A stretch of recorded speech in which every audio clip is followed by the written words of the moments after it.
So yung mga pare, nakasurvive na naman tayo. So yung tinira natin para sa pangalawang baba, yung SS3 na kung tawagin nila ay Rapsa. So kung ikukumpara ko yung Rapsa tsaka G-Flow, mas masabi ko na mas madali yung Rapsa. Kasi mas flowy siya, bawas yung mga bato at ugat, and then walang masyadong G-out. Nabanggit ko na nakasurvive tayo, actually medyo sinuwerte lang tayo. Muntik na ako mag-OTB.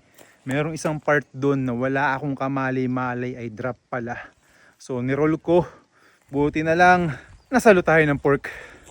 And then siguro kung sumubsob ako doon, kung nag-OTB ako doon, medyo swerte pa rin kasi nandun yung mga taga La Union. Migil sila doon kasi sa sessionin nga nila yung drop na sinasabi ko. Pucha, muntik na ako. Nahulasan ako. Sobrang nahulasan ako nung na-realize ko na putang ina, drop pala. And then ayun, napadasal na lang ako in span of 0.5 second. Nagdasal ako na sana saluhin ako ng fork. At ayun, thank you Lord at thank you sa Fox 38. Hindi mo ako binigo. Sulit ang investment. Dahil dyan, babalik tayo sa Fox 40. Let's go! So, ito yung fork na sumalo sa atin. Yan, no? Bilhin nyo na. Binibenta ko yan, 40k.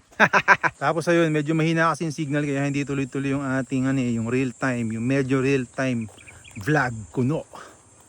So yun lang, pagtiisan nyo na lang, sikapin natin na makapag-update. Wala lang, trip lang para maraming post dito sa page. Let's go. Bauchi muna bago makat. So tingnan nyo yung mukha ko, naging glowy ba?